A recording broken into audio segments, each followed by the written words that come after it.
Hey everybody, I'm KC. And I'm JV. And this is the SwitchCast, the podcast for the Switch enthusiast. And welcome you all to, 2017. Happy New Year, JV. Happy New Year to you too. Let's hope that 2017 is a bit better than last year. Not the dumpster fire that 2016 was. What a train wreck that year was. But, 2017 is inherently going to be better because the Switch is going to be in it. I can't argue with that. That's a very good prognostication, and I cannot win a bet against you on that one. Exactly. It's only going to go up from here. I gotta say, we've already been kicking things off really great. Just to dive straight into some of the site and meta stuff, right in the first week of January, we broke a couple of new records for our community.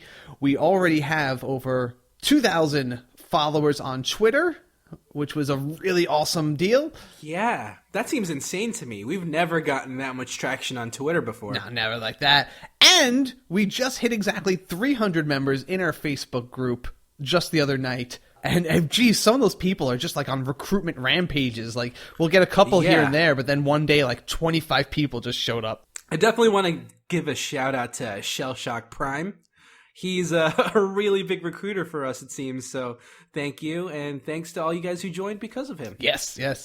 And there's been a lot of activity in a lot of different facets. I announced the voicemail last week. That's the number 317-POD-CHAT. And I just asked people to give me either just, maybe a comment to use on the show. But I was really looking for people just saying, switch it up to use at the end of the show. And I already got a couple of great little clips to use for that. So hopefully I'll be able to weave in some new stingers at the end of the show. Yeah, that definitely sounds good. I'm excited to hear how those turned out. I meant to ask, though, did you get anything gaming related for your Christmas giftage this past couple weeks? That's a good question. I didn't really get anything. Most of the stuff that I got for Christmas was Star Wars related. So okay. Nothing gaming, but still within the geek realm. Are you like a serious Star? I mean, like, I know you watch like the Netflix Star Wars shows, like the CGI one. So I'm a more recent Star Wars fan. I didn't grow up with it like most people did. But yeah, I got into it recently. I quickly burned through all the movies, and now I watched Clone Wars, I'm watching Rebels, I'm reading all the background, playing X-Wing and Destiny. Oh, right. So yeah, I'm a late bloomer to Star Wars, but I'm in it deep now. I was into Star Wars way back. I was really into it. I faded when obviously there weren't any movies worth it. And prequels. Yeah. But I was into like a lot of the extended universe books, and there was that one character that was in the Timothy Zahn books, Grand Admiral Thrawn, who is just my hero for many years of my high school to college life. He was just like a character of great renown in the books, and I never fathomed that he would actually become like a canon in a movie or in the storylines eventually someday. And now that is coming true. And you showed me that he actually shows up in that Heroes show, the Star Wars Rebels. Yeah. And I'm so tempted to watch it just to see him. Though everything else about the show like looks good, but just doesn't click with me because I don't like that CGI art stuff. But I'm so like trying to force myself to like watch it just to see him show up. Yeah. So I obviously I was never really that aware of Thrawn. I've heard of him, but it's not something that I delved too deep into. But once he showed up in the Rebels show, like I got this deep sense that I understood exactly why you liked it. Yeah, because they like, even that one clip you showed me of him, I'm like, you know what? I do feel like that is his personality. Like they did translate it. They didn't like cartoon him up. Well, the thing is, the original writer for the Thrawn trilogy is actually working with the Rebels team to write that, and he's going to release a new book based on Thrawn in Rebels. So it's official canon. Timothy Zahn, so good. Yeah. Timothy Zahn. Yeah, that's his name. So it's a good time to be a Thrawn fan. And all of the people who have been original diehard fans of the character seem to like his portrayal. Oh, and this, actually it's a good thing because, if he's canon, but the canon doesn't follow the original books, there's a chance he doesn't have to have the same fate. The same fate as he did in the books. So yeah, we do have a lot of things coming up in this week. This is actually a really exciting week for us. Oh, absolutely. Next week we have the event we've been waiting for, the January 12th Revelation live events for the Nintendo Switch. Yeah, it's going to be incredible. It's January 12th on Thursday, 8 p.m. Pacific time. So is when they're going to... Yeah, so that's going to be like... we're going to have our own viewing party in the Discord chat. We created an event in the Facebook group, if anyone's not part of that. Yeah, we're all going to meet in the Discord chat, and we're just going to like talk and analyze and just kind of like... sigh in relief as we watch it together. Yeah, it's gonna be great because it's non-committal. It's just a chat room. Yeah. But we're all gonna be sharing the streaming experience together and getting excited at the same time. Yeah. We used to do stuff like this back in the TPT days. Yeah. When a new Pokemon movie came out, we'd hop in the chat room and watch it together. Yeah, that's right. Like we had a really, that's the thing. Like this community that's building up around this here.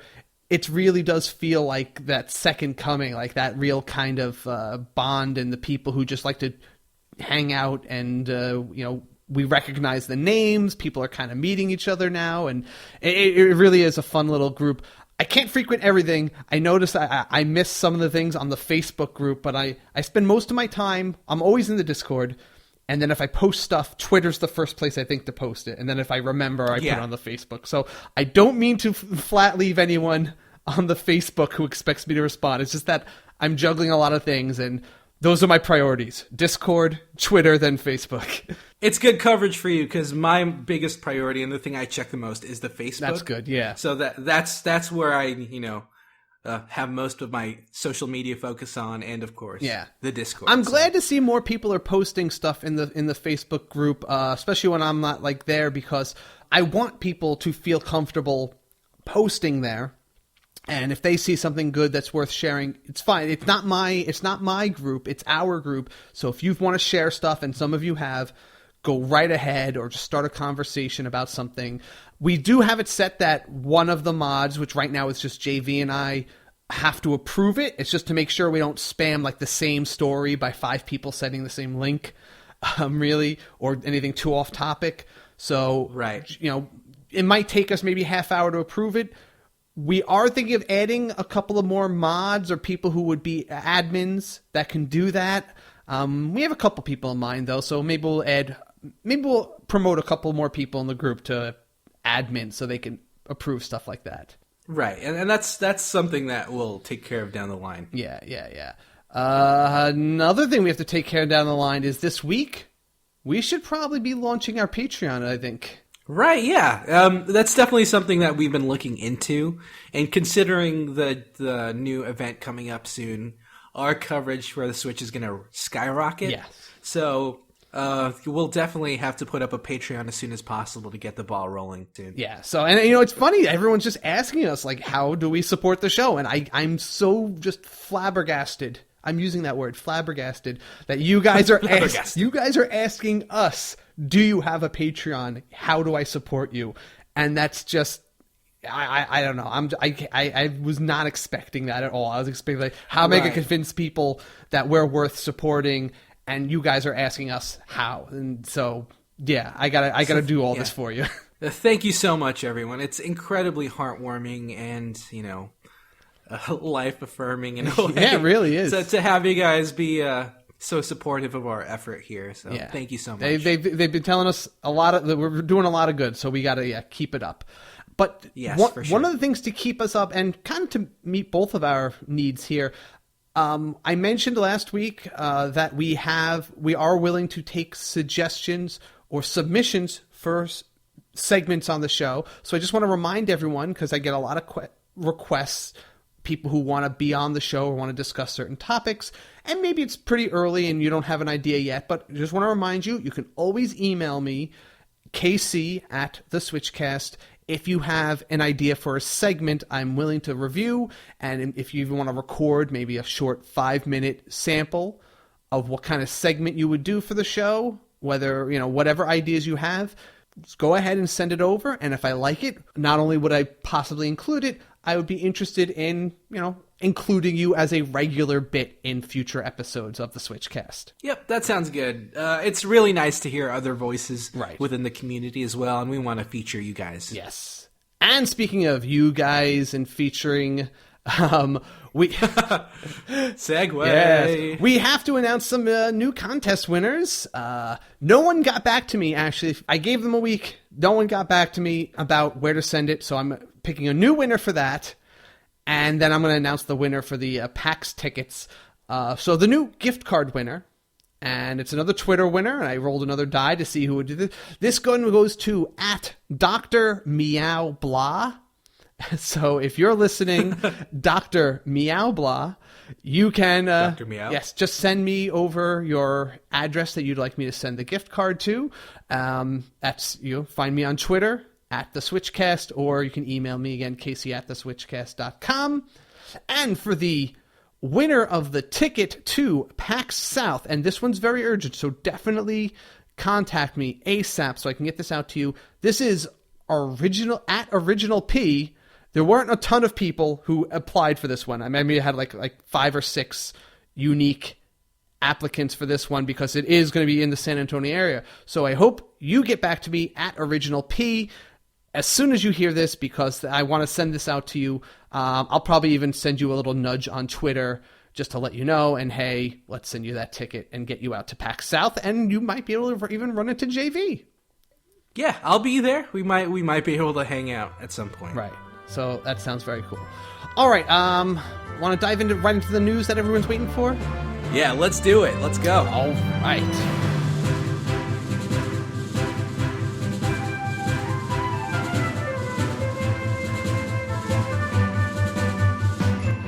All right, here's the news roundup. Topping off our coverage this month, we have, just before we started up here, the Switch homepage was updated just to announce the stream next week, and they added a few little details. There's a little picture section, which are just pictures from the trailer right now.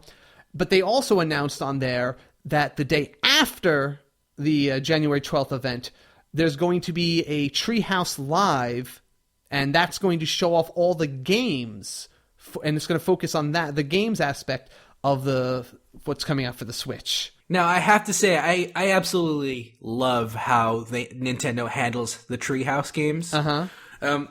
I like that they take the time to display the games and interview the developers of the games and showcase what the games are all about, as opposed to making it all about graphics or fancy presentation.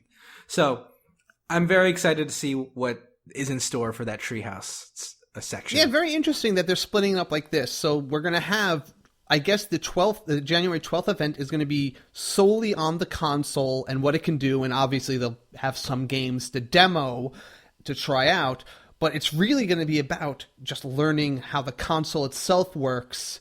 And then the next day, we'll actually see what we're going to be playing on this, and we're going to go in depth with all the new titles. And so that's going to be a lot. I mean, I feel like there's going to be a lot of things to absorb in that. Oh, absolutely. Yeah, because we already kind of know, unless again, there's some real revelations to be had. We kind of know what we're going to expect from the Switch revelation. It's just a matter of what's confirmed, what's not. The games and what they look like, that's what I'm really going to blow me away. Right. It's definitely exciting to see how the games themselves take advantage of the Switch hardware. And that's what the Treehouse presentation is going to be all about. Yeah. So that's exciting second day. Also worth noting, on the homepage, they added this events tab, and you can go there to check out where different public events to get your hands on the Switch are going to be held. Like, I know that mine's going to be on the Sunday after this Switch event next week. So, and basically I'm going to have to get online because sadly we did not get invited to any of the press days. Sad. It's sad, but it's okay. I understand. It's not like I blame them. I mean, we did just get created, but a lot of the people I know who did get invitations, was mostly because they are active users of the My Nintendo account system. Right. The Go Nintendo? Oh, is it Go Nintendo? I thought it was My Nintendo. Yeah, I think it might be My Nintendo. Okay, yeah, and that way they have that weird like point system on there for logging in and stuff, but all the people who said that they got invitations seem to be active users of that, and I think that's where they got the email list for who they invited primarily from. And some people even said after the first day of invites were sent out, they signed up or they logged in, and then like pretty much the day after they logged into their account, they got an invite thereafter. So right. I guess it's a little incentive to check that out, but I've just never, I don't know, I guess I just have too many accounts to juggle as is that I don't feel like logging into that. Yeah, at the very least, you'll be able to get in there during the public opening. Yeah, so. I just have to wake up early. I'm going to have to get there like... They said that they won't let the line start until 7 o'clock. Like, they won't let people even line up earlier than that. So I'll probably get there at 6 just so I can, like, stalk where the line will begin and then just kind of, like, swarm at exactly 7 o'clock. Now you know how everyone feels during an Apple new iPhone release, Casey. Well, don't you guys, like, line up overnight? Like, I know you're one of those people who, like, does that. Yeah, sometimes. But yeah, so if you start there at 6 and then the line starts at 7, I think you'll have a good spot. Yeah. Okay. Sounds good. Yeah. What I'm actually even more excited to hear about is the fact that the new Zelda is pretty much confirmed to come out on day 1. Yeah. Very surprising. So this is a big twist from what we've been believing for a while now. Yeah.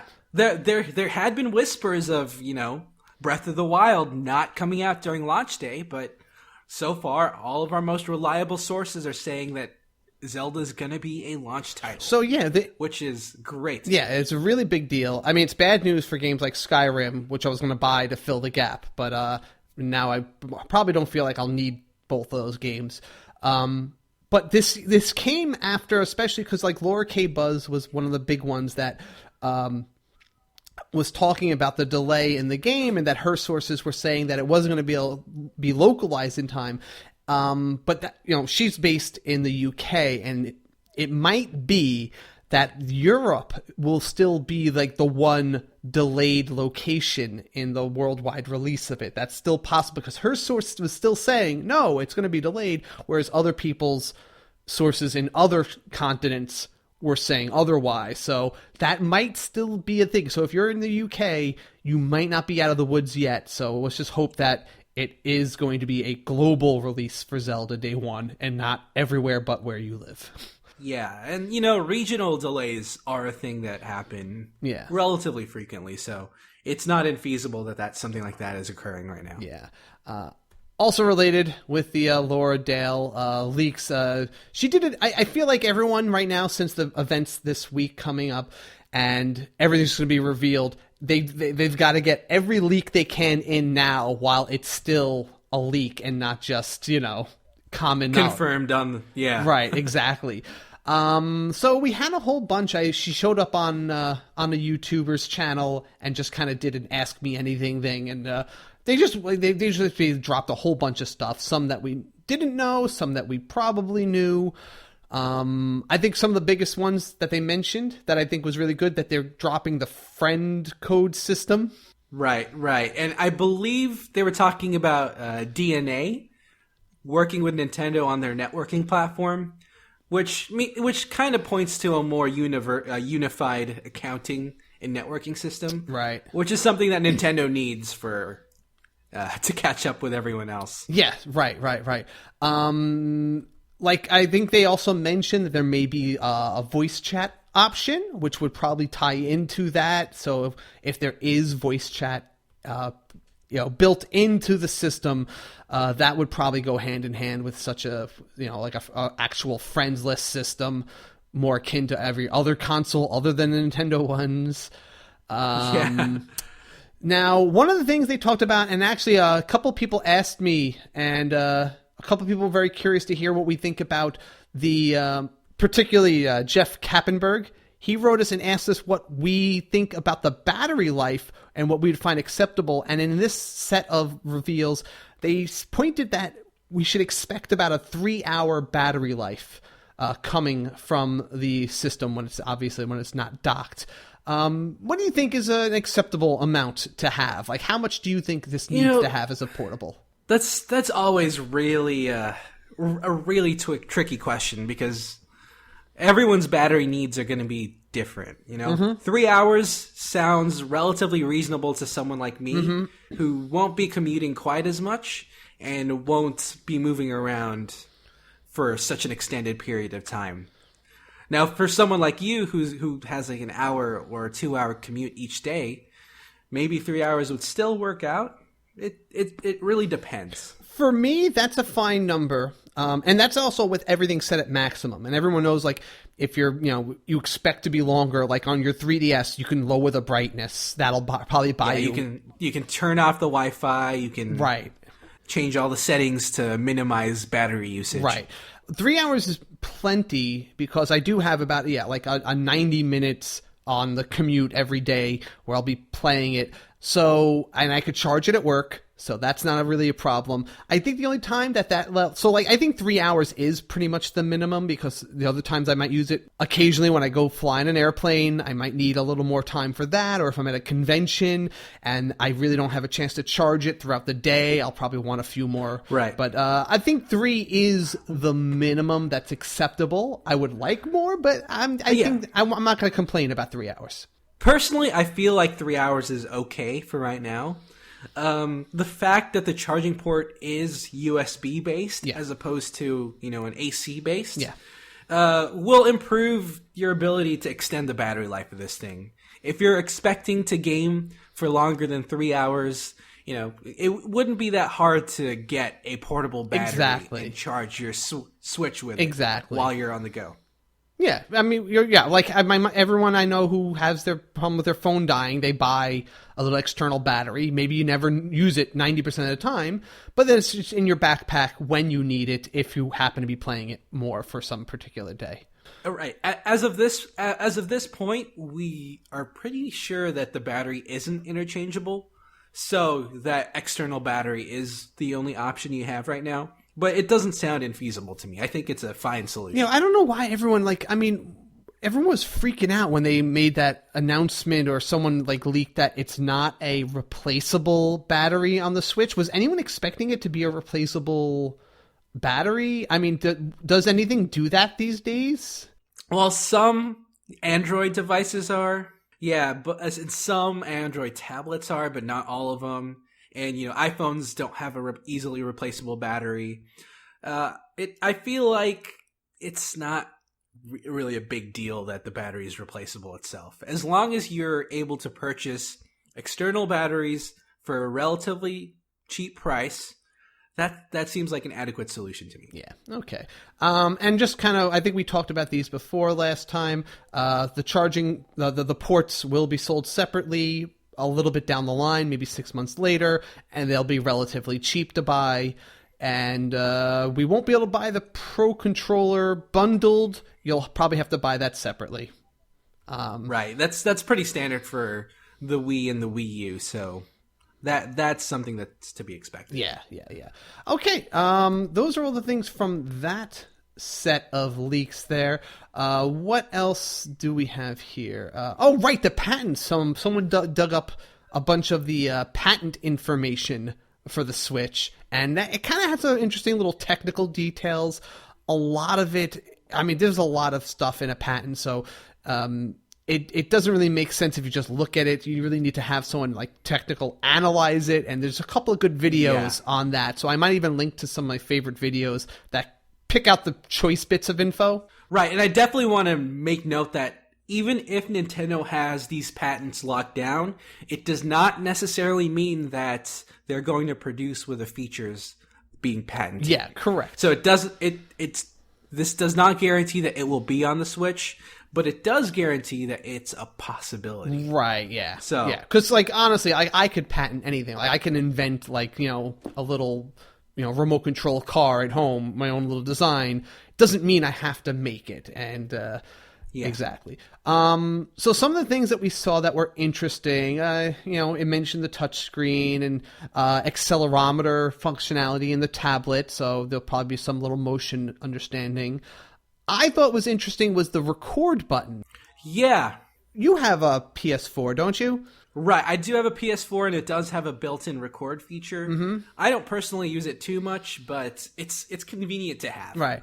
And that starts like streaming, or does that start like just makes a little video recording of what you're playing? Whenever you press the record button, or in the PS4, it's the share button. Okay. You click it, and you can either take a screenshot, save the last 15 seconds, or its last moments as a video, or you can immediately switch to streaming. So those are the three options on the PS4. And doesn't that also use the camera? Like, doesn't it also like take a video of your face while you're playing it, or is that? Well, that's a little bit separate. If you have a PS4 camera, okay, a PlayStation camera, then when you go into streaming, you would have that typical streaming setup with your face there, and the game on the side. So I think that's something separate. Okay, that makes sense. And most notable that people were very most excited, I think, to see that was mentioned in there were the VR headset attachments for the Switch that were mentioned in here. And this is actually kind of the biggest thing that I think your disclaimer was important for. They've patented the VR technology. Does not mean they are making this for sure. Right. And I'm pretty sure that the VR headsets for the Switch won't be a thing for quite a while, if ever. You know, it's pretty cool that the patent is there. If VR explodes on the PlayStation VR, on the Oculus side, or on the Vive, then maybe Nintendo has the option to explore that avenue more. But right now, it hasn't really spread as mainstream as people would like, so yeah, I don't think that'll be a focus. I have seen. I mean, it is being pretty heavily pushed in terms of like marketing. I've seen a lot of ads for it. A lot of people trying to hype it up. I don't know. Yeah, I haven't seen too many people out of all the gamers, all the hardcore console people who just love to blow money. Even I haven't seen too many of them investing in that yet. But, you know, time will tell. I mean, I know that Capcom and a couple other companies did say that they would like to make VR games down the line. But obviously, that's all going to come... Like, if the Switch doesn't sell, they're not going to start making VR games for it. And honestly, peripherals just do not have a very... Like, non-included peripherals do not have a great track record of success in any gaming. Right. You know, if they don't have much of an attach rate right now. Right. You know, so if it's going to be feasible to make games for it, you have to know that most people are going to own these VR headsets. And I don't know, it's tricky to do on a console that's also being sold as a budget kind of console. And VR headsets are probably going to cost a decent chunk of change. Right. Now, looking at these patents, it seems like they're going the Google Cardboard route. Okay. Where you would take the tablet and attach it to a separate headset, and that would be the VR headset. Okay. As opposed to being a completely separate peripheral. So that might, the ease of setup and ease of use might, help the VR route go forward. No, that's pretty feasible. That would actually really fit in with it being the economical approach. Right. So you would have, the Google Cardboard equivalent for the Switch. You place the Switch tablet screen where the phone would be, and then you have the Joy-Cons that would be the controllers built in. So, that might work, but I don't think it would have quite the depth as, like, the PlayStation VR or the Oculus. So, like, I would kind of liken it to, remember the steering wheel for the Wii that was just a piece of plastic to put the Wiimote in, but it worked great, even though it wasn't actually any piece of tech they were selling you. It was just I almost liken this to that. It would work by just giving you something to strap on your head and put your already existing technology into. Yeah, and it would actually be easier to develop games for this thing as opposed to the Google Cardboard because there's a separate controller built into the tablet. So. Okay, I'm willing to think it's more likely after we just discussed it just now, like that. Yeah, I still think it's probably not going to happen, but it's feasible. All right, there's a chance. For okay, very, very, very cool. Okay, so here's something interesting. Ace Yasuda, he is a Wall Street Journal tech reporter based in Tokyo, and he's kind of been their Nintendo Switch reporter. He says that his sources were indicating that it's not a matter of going from 720 to 1080p for the Switch, going from portable to home console mode. He's saying that it's going to be 1080 in portable mode to, I don't even know what this is, WQHD? WQHD is wide quad HD, which I believe it's 4 times the amount of pixels that a 720p display would have. Okay. So it's pretty good. So is that like 4K? Is that the same? Is that something different than Yeah, it's about in the same avenue as 4K. Okay. Yeah, if it would it would work pretty well with 4K TVs. Now I don't know if this is true, but it seems possible. Maybe all I have to go by is that he is a Wall Street Journal reporter. Like we take a lot of journalists seriously who are the leakers who are just who are video game journalists. All of them have been very well proven. This guy is, you have to give a site like that some credibility, but it does seem like a very, very grandiose claim. That's a really, it just sounds too good to be true. Right. To be more specific, I believe wide quad high definition is a 1440 by 2560 pixel, display size. Mm-hmm. So it's definitely 4 times 720p. It would be huge. It's almost akin to one of the Retina displays on the MacBooks. Mm-hmm. So take that fidelity into account. Okay. when you're trying to consider the quality of graphics this thing is supposed to put out. Like, just part of me is telling me it can't be true. Like, I part of me doesn't want, but only because of the source, I have to give it credibility that we'll see next week. I guess, we can't dwell on it too long since we're only a week away from knowing. Right, exactly. But he also chimed in on the VR patents and said that they're just for tech protection purposes, not likely to be used. To go back into a discussion we've had in previous podcasts, it actually looks like there are going to be a lot of Unreal Engine games coming to Nintendo Switch. Yeah. Word from Epic Games directly are saying that a lot of Unreal Engine games would be easily ported to the Switch, and that it's to be expected that these games are going to come out for it.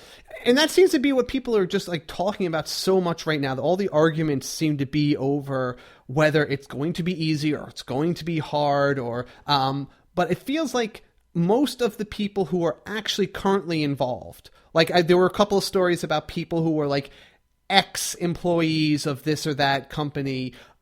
Particularly, it was an ex-Ubisoft executive who was saying that the Switch isn't going to be very easy or to be very time-consuming to convert games to it. But the fact that he's an ex-employee means he hasn't actually gotten to work with the Switch hands-on himself. So it seems like everyone who actually has gotten to work with it or has seen it is saying that, yes, this is really well designed to bring those third-party games over with the Unreal Engine.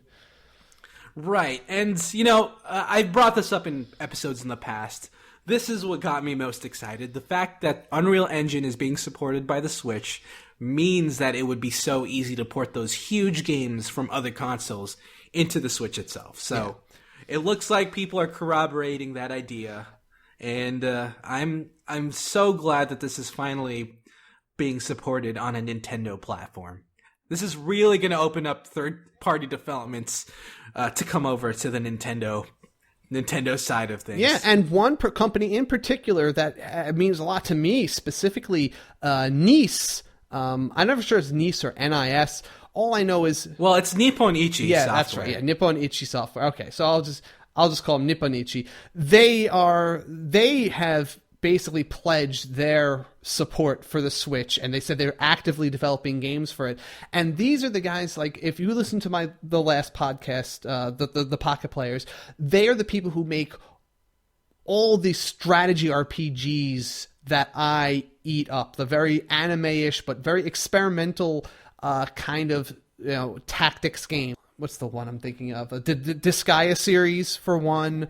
Disgaea, right? That's like their real claim to fame. Those kind of games, but they just have a lot of style. Yeah, they also do Danganronpa. Danganronpa, yep, exactly. Yep, they picked up Psycho Pass, so they have a Psycho Pass game which I purchased, and it's kind of exciting because Nice is a very, very prolific Nintendo or PlayStation Vita development. Exactly, that's the thing. They have pushed a lot of Vita and PS4 games, and that seems to be their primary console right now. However, the fact that they're so excited about the Nintendo Switch kind of indicates that they're going to take all of their handheld experience from PlayStation Vita and expanding that into a console that has the versatility of the Switch. It's going to be so exciting because most of their games are released in both PlayStation 4 and Vita separately.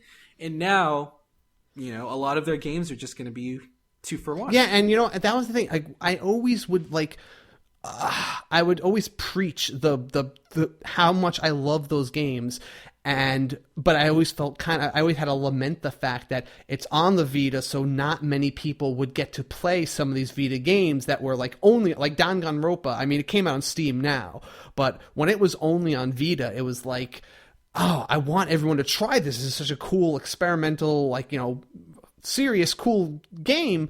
But who can I even get to play a Vita game in general? Almost nobody owns it, so who am I talking to? Also, going back to when we had with the discussion about our top 5 third-party games, I was saying how there's a big gap for strategy RPGs. That was my number one slot, and this means that yes, that is going to be filled. They will have that genre covered for this console. All right, so why don't we switch over into the new and upcoming section and just dive into what we have to look forward to. That's been a little bit more revelations of what to look forward to. It sounds good to me. To start this off, I did actually see an article discussing how Snakebite is releasing a lot of Nintendo Switch accessories. Yeah, these were shown off at the CES, I believe, this week. Yeah, I know a lot of us in the Discord chat room were really excited about CES to see if Nvidia would accidentally announce some Nintendo Switch stuff. Yeah. Didn't happen. Of course, didn't happen, but it was something to be excited about. Yeah, worth a shot. These accessories are part of the announcements that are relevant to our interests. So it looks like they're releasing headphones, various game cases, a screen protector for the Switch itself. The game cases, so those cartridges look they're either very long or they're very wide. If I look at the game cartridge case, I feel like they're gonna. That is a good question because you can't really tell. Yeah, we haven't really seen the cartridges yet, but they look very rectangular. So they're either short and wide, or they're very long and thin. I feel like they're gonna be wide, just so that it won't be dig so deep into the Switch hardware. Seeing the case, though, the carrying case, I'm gonna have to own one because I will be taking it to go. So that's a definite buy. The headphones, headphones are headphones. I wonder. I don't see anything that necessarily makes them other than color schematic, color theme to the Switch. One of the things they mentioned actually in the previous articles we were talking about that affects my choice in this, though, is the fact that they mentioned it's going to support Bluetooth. And right, I just got an awesome pair of Bluetooth headphones for Christmas, and I wear them all the time. They're just they're wireless headphones. They're just connected to each other with a little, wire, and I just Bluetooth connect to my whatever the hell I'm listening to at the moment. But if this works with the Switch, I'm going to be so set because right now I can't use them on my 3DS. So that's the only time I need to switch to regular headphones. Right. And I just really look forward to not needing wired headphones anymore because I'm done with those. I'm like so into these. Yeah, I have an iPhone 7 Plus, so of course I need to start You have to use using Bluetooth. Yeah, it's not really as much of an option for me as it is almost mandatory. So the fact that the Switch might be supporting Bluetooth is, a boon. Right. For all of us who are switching over to wireless. So that's something to consider when you're deciding what your accessories will be. But I love shopping for the accessories. I would like a little more options though. I'd love to see some more custom cases, other than this plain gray one. Like these look functional, but they don't have But they're not super stylish. Right, they don't look like they have Nintendo pizzazz. It's like, okay, it's a gray case with the Snakebite logo on it. Big whoop. And who knows, maybe that might be the direction they're trying to go for. Maybe they're trying to make it as sleek and more, millennial and adult as possible. Well, who knows? You give it 2 months, there's going to be the one with like Mario throwing fireballs at Sonic and for Smash Brothers, and then that's the one you're going to want. Yeah, that's fair. And I would probably get that one anyway. Exactly. And then you'll sell me your old one as a hand-me-down. As per the usual. So, go ahead. No, you go. We also got a little bit of a word on the future of Pokemon in the Switch from Junichi Masuda himself, who was asked about it during an interview. And it kind of sounds like it's going to come down to a wait-and-see attitude. Specifically, he said, without a doubt, Nintendo Switch is the future. But we will have to wait until it goes out on the market and study how it can benefit from Pokemon. When people have it, we will have to see and deeply study how to use it so we can think how the next entries of Pokemon are going to be and how the saga can benefit from the new console. And I think one interesting thing in that whole sentence is he says how it, meaning the Switch, can benefit from Pokemon. Not the other way around. He's not looking how the game can, maximize the Switch. He's looking for how he can leverage Pokemon to support or throw a little more momentum behind the Switch. Honestly, Pokemon Stars, just release that on the Switch and it'll sell like gangbusters. I really think that it could be that. I'm usually not that mentality, but I do think that is really all you need to do. You don't need to, you maybe add the typical third game, extra dungeon here or there, maybe some better animation or battle mode or something like that. But yeah, or like the Pokemon Stadium style, looking fights. That might be all you need. Right. And as much as people call them cash grabs, they always try to be a bit more innovative with a third game in a series. Mm-hmm. Like if you remember Emerald, they tried to introduce wireless gaming with that extra GBA attachment. Do you remember that? Yeah, no, the third games are always when they do something where they feel a little more willing to experiment because the generation's already kind of made its money, and now it's like this is for mostly the hard. Let's try to do something a bit weirder. Yeah, right. Just something to entice the most hardcore fans. I wonder how the third games in a series sell compared to the first two. I would love to compare those. I bet it doesn't sell quite as much, but I bet they make a pretty decent amount of money considering most of the game is already developed. Yeah. But, we have to wait and see how, the Switch would benefit from Pokemon and vice versa. So yeah. It seems like there's no definite development of Pokemon Stars right now. Right. So I wouldn't expect it to come out within even the first 6 months. It sounds like something we might have to wait a full year before, maybe 6 months, maybe at least 6 months, I'll say, before we could expect the next Pokemon for Switch, if anything comes. Right. Exactly. And I don't think it's very possible that they might just skip Pokemon Stars and go straight into Gen 8 with a new entry into the game. Oh, interesting. So that's what I suspect would happen. Okay. Anyway. Yeah, we got one more game confirmed, even though we kind of heard it from the Square Enix before. But in a blog post on on a Japanese magazine, Nintendo officially announced or mentioned during that Dragon Quest XI will be coming out, and it sounds like the big debate people are having, and I guess the only question is whether or not it's going to use PlayStation 4's version of the Unreal Engine 4 visuals or the 3DS version's 2D, 3D visuals. And I honestly do not think for a second it's going to use the 3DS visuals. I don't even think that's a question. I think that it's made to use the Unreal 4, and anyone who thinks it's going to go down to 3DS level graphics is just, even if they up-res it somehow, is just really underestimating what the Switch was designed to do. Right, and this is even more evidence of why I was excited when Unreal was announced to be a partner with Nintendo. We're continually getting evidence of why, these third-party games are going to be easily brought into the Switch. And I completely agree with you that there wouldn't be any reason at this point to use the 3DS graphics instead of the Unreal ones. So we got two other interesting game trailers that were revealed in the last couple of weeks. Seasons of Heaven, which is apparently a game based on some French novel. I don't know, but it's a boy and his pug, and all we see in the trailer is some exploration. Maybe if I read this book, I would know more what this game was about.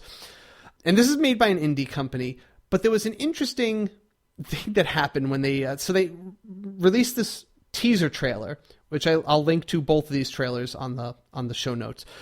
And then they kind of teased that the full trailer is coming out like next week. And then the full trailer came out. And the full trailer was obviously, the game was not, it's nowhere near polished. It's still a year out. It's a year out from coming, and it's a very small indie group. But it had a lot of like little graphical glitches, a little like, weird animation problems here and there. But people were like, oh, this game, what is this coming out here? And it's just like, dude, the graphics are there. It's still got a year before they, this group can make it like good. So I don't know. People were just freaking out about that new trailer. I think it looks pretty good, and it definitely reeks of Unreal Engine. Since there's a lot of generic Unreal Engine assets in this game. I gotcha. But it looks good, and it's exclusive to the Switch, so that's something that we kind of want to support. It looks pretty. I guess I need to see a little more of what the actual gameplay is like for me to be interested. Again, it's got a year. They're just kind of teasing us, so they got time to like work that out. Yeah.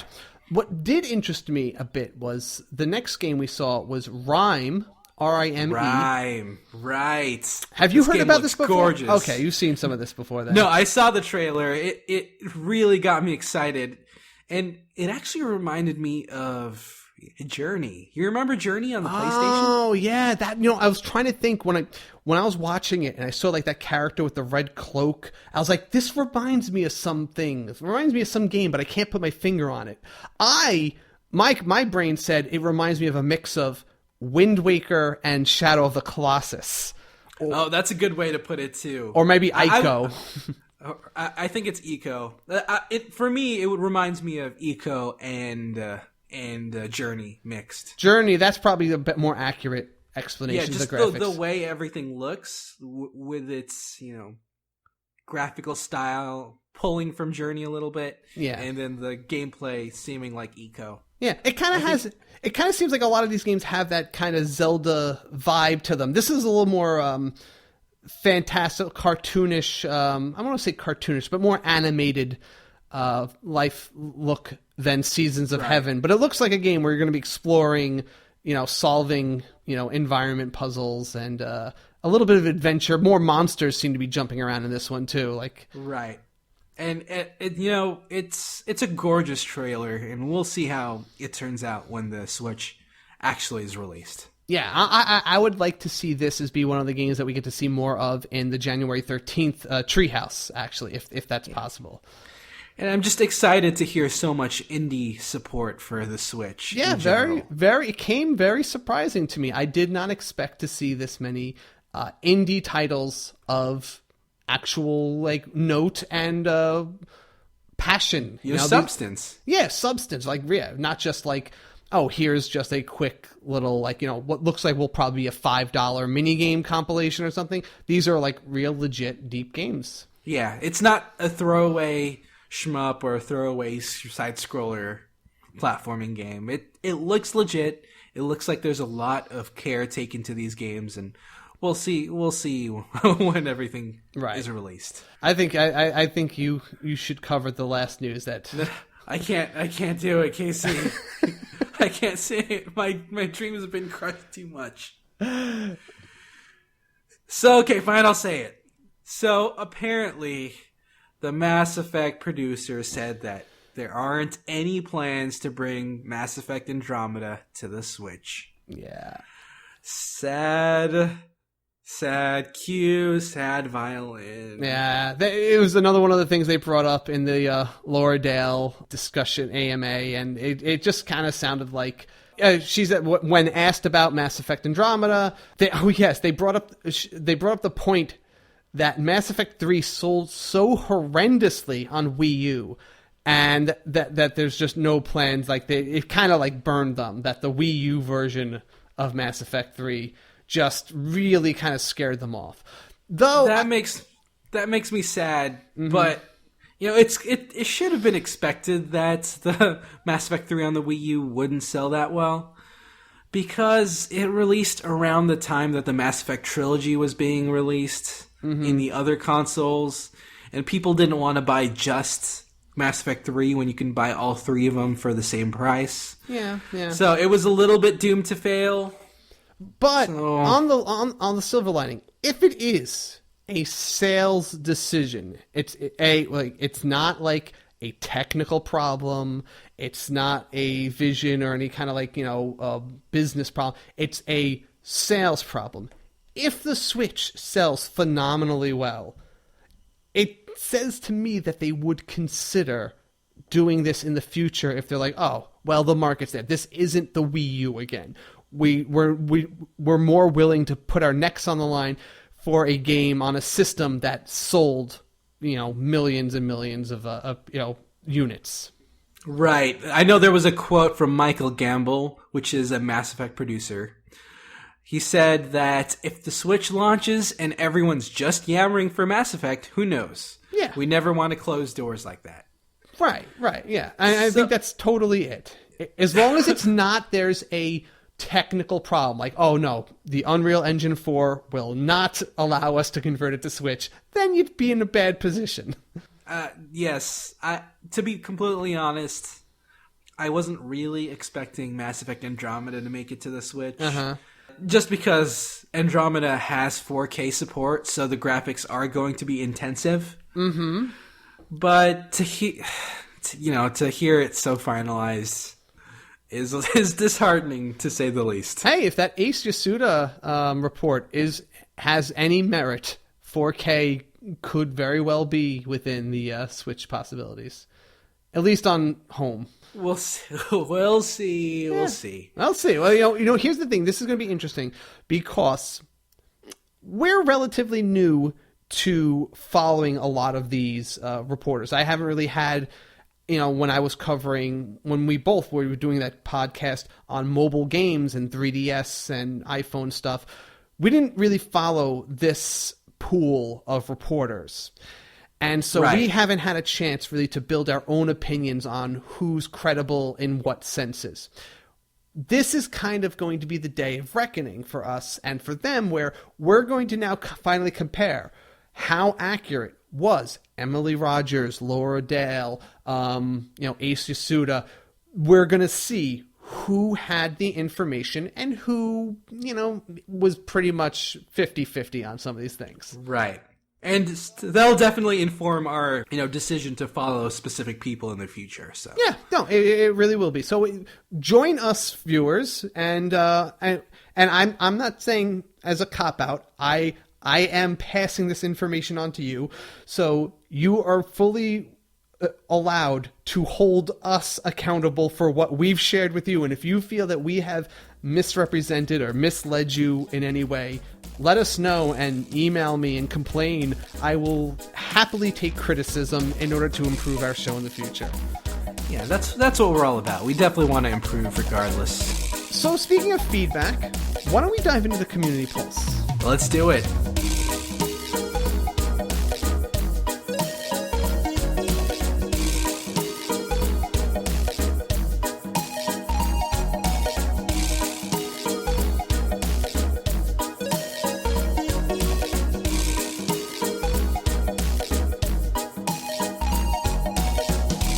So we have a lot of questions. We might not get to all of them. We probably won't get to all of them, but I definitely want to give us a grab bag, and we'll just take turns answering a couple of the questions people have been sending us on Facebook and Twitter and such. Anything you see you want to grab first? Is that Islats or Islats? I think it's L slats. L-slats or LS-lats. Yes. 810. This person tweeted, probably beaten to death, but Breath of the Wild now a launch title after all. Battery life, hopes for the OS, mobile online play. So he's putting those out there, and the one I want to focus more on is the mobile online play discussion. Yes. I honestly don't think that there will be mobile online play on the Switch. Yeah. I don't think there's going to be, a 4G LTE system built into the Switch. It wasn't successful on the Vita when it first came out, and I don't think the Switch will be any different. So that's something I don't expect will happen. I do expect that the Switch will be able to connect to Wi-Fi connections on the go in handheld mode, and perhaps on a Wi-Fi network you can play online. But I don't think there will be 4G support for this thing. I totally second that thought. To support it, we didn't see anything in any of the patent information that would indicate that they had incorporated 4G technology into any of the Switch models. That would also probably require them to have some sort of deal going on with a network distributor.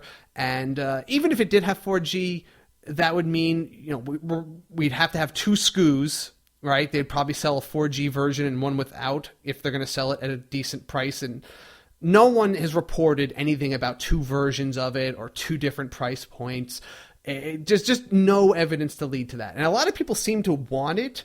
In fact, one of the polls we did, just to kind of mesh in a few of those, I asked the listeners, which feature would you most want to use on a Nintendo Switch? And the options were VR headset, 4G connection, a vitality sensor, or motion controls. I just threw that in as the right. Yeah. But 4G was by far the most popular. 44% of people actually wanted that, which is surprising to me. 33% said they wanted a VR headset, 18% motion controls. But here's the thing. I think people want 4G, but they don't want another data plan. Right. Now, I could definitely see why people would want 4G, since, they would want to bring the full console experience on the go. Yeah. And that would include mobile online play. But I don't think it's feasible. I don't think it's going to happen. I feel like people think they want. It's one of those things that people say is awesome, but they would never use it in practice. Like, I don't know anyone who even bought a Vita with 4G. They didn't even continue data plans after a while. It's like it was $5 for like so many gigs, and that would get you by for some online play. But I don't know that. Unless there's a game that's really going to demand that, like if you really want to play some like Call of Duty hardcore on, your Switch on the go, all right. But I don't know. I feel like Wi-Fi is a perfectly great and free option to fill that need. Now, to be fair, I have played more intensive games like Vainglory. Okay. On 4G LTE. Okay, yes. So, no, something to that level might be more feasible, but this feature is probably just not going to happen. See, I know you would buy a data plan because you don't care. You would throw on another $5-10 a month, no problem. But I feel like but for other people, that might not that might not be an option. When I talk to people and how many of them are trying to tell me, I've saved up $212 for my Switch, and like they're counting the pennies to get to buy the Switch. Are they really willing to say, all right, now have you saved up your $75 for the, your data subscription for the year? Right. The extra hardware will require a higher price for the Switch console itself. So right. It's almost seems like a lose-lose. Yeah. But I don't think it's going to happen, so we don't have to dig into that too much further. Right. No, that was a great conversation. Great insight. Go, pick another one. For sure. Now, there's another one I wanted to discuss from Rambling Bros. Yeah. Good name. We are Rambling Bros. We are bros. Do you guys also believe the power discussion and debate in regards to Switch needs to go away? It's a non-issue in my opinion. For me, in my opinion, I think the power discussion and debate is valid discussion that should be out there, but I also agree that it's mostly a non-issue. Yeah, what do you think about that, Casey? I feel like I think it's a worthwhile discussion, but I feel like the way it's brought up in almost everywhere I see it online, it's always brought up for one side's reasons or the other. Like a lot of places, and I'm not attacking, I'm not blaming anyone, but a lot of other Switch fan sites and stuff would post, let's say, a poll about does power or the gameplay matter to you? And obviously people who are following a Switch blog are going to say, no, the power doesn't matter. And then people on the other end who have their own non-Switch blogs pose the same question, but they have 90% of people saying, yes, power matters. And, they word it in a way that makes it sound like the other option is just ridiculous. Right. That's the discussion. People use this as a discussion to reinforce whether or not the Switch is a good system or not, or whether, to reinforce their like or dislike of it. But there is a discussion to be had. I mean, obviously there is, you need the power to make the games enjoyable. You need some power, but if the games aren't made well, the most powerful piece of junk in the world.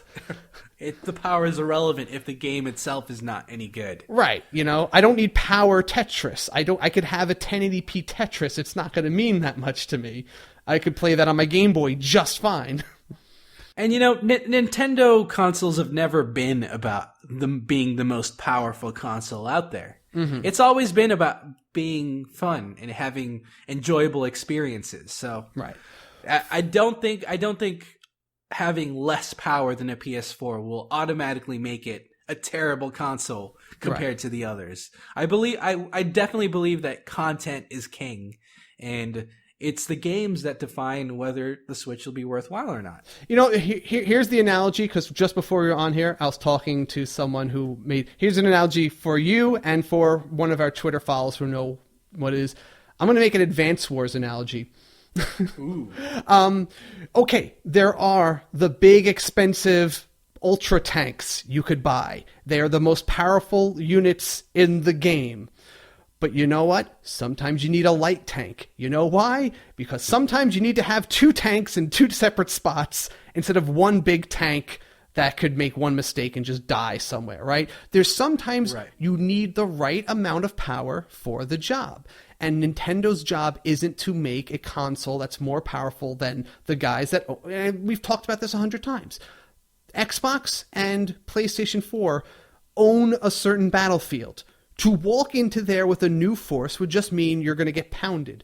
They're attacking in a different way that requires a different type of mobility.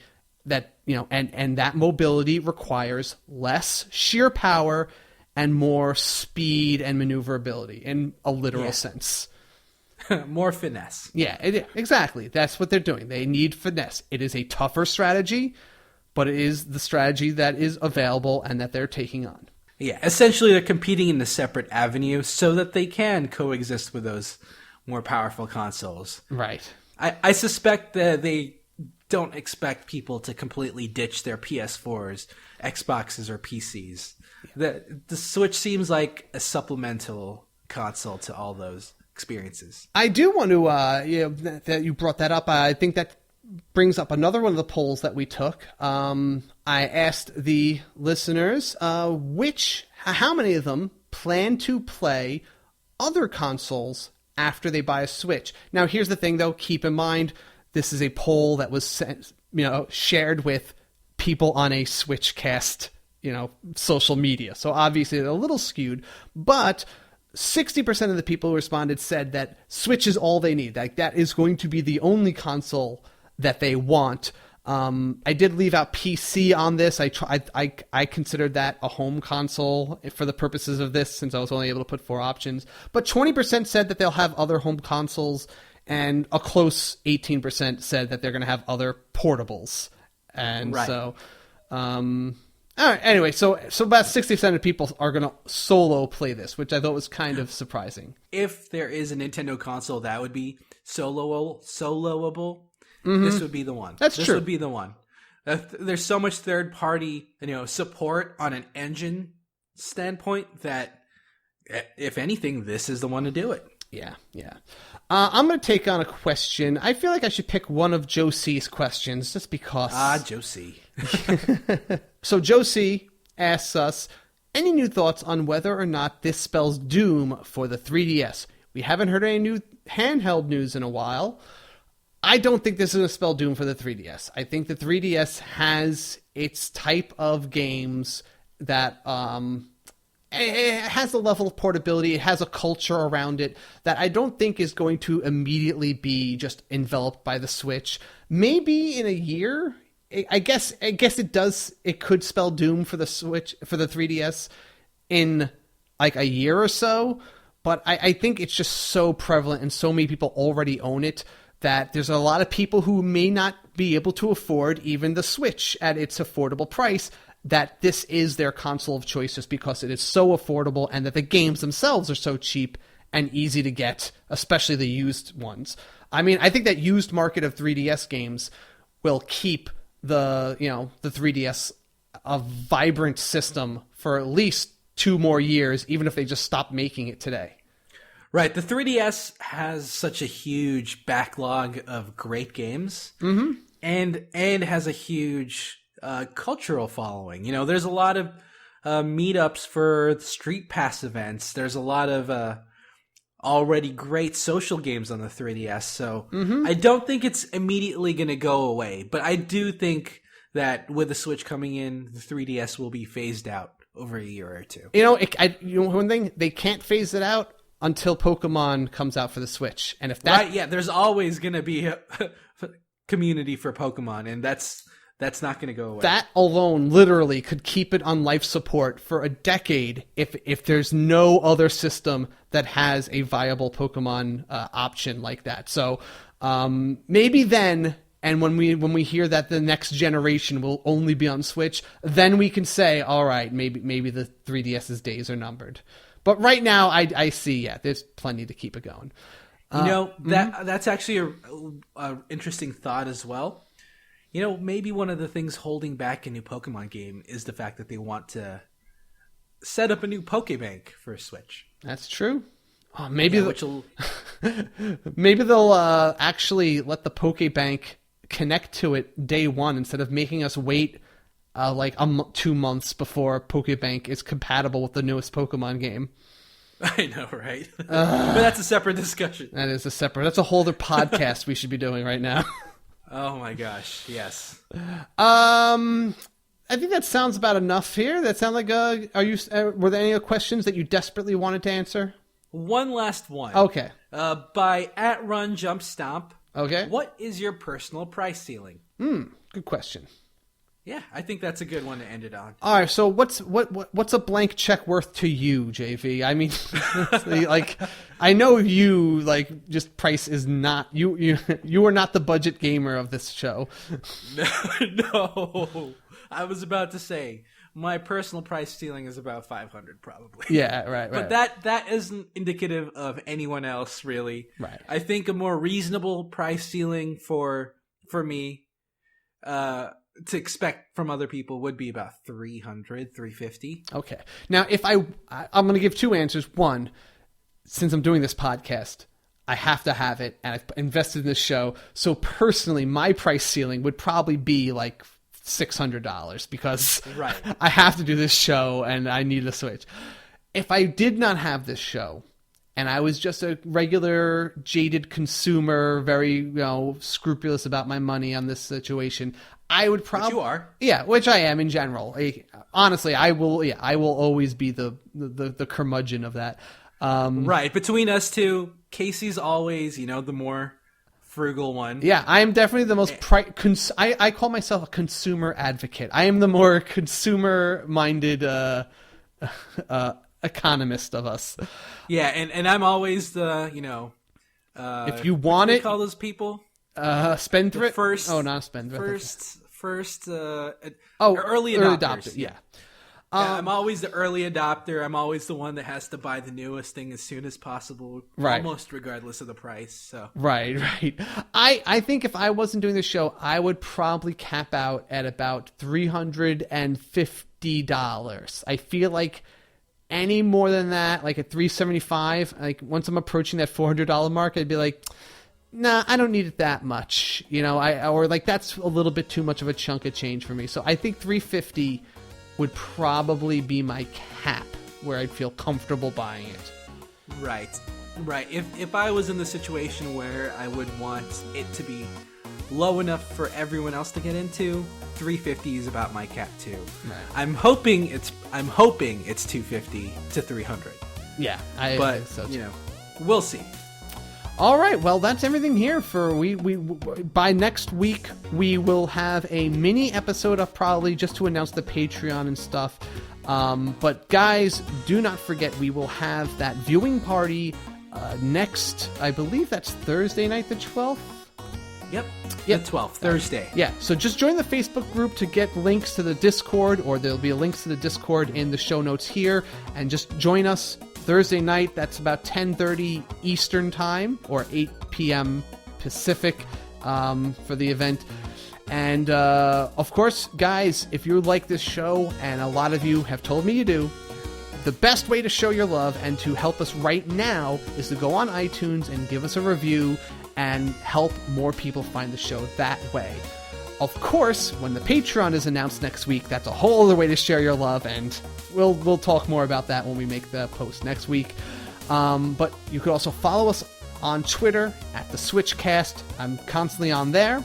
The Facebook group is real active. You can follow lots of friends there, and JV's pretty popular on there. And like I said, the Discord, where we're pretty much always chatting during work hours. So if you like to slack off like me, and me,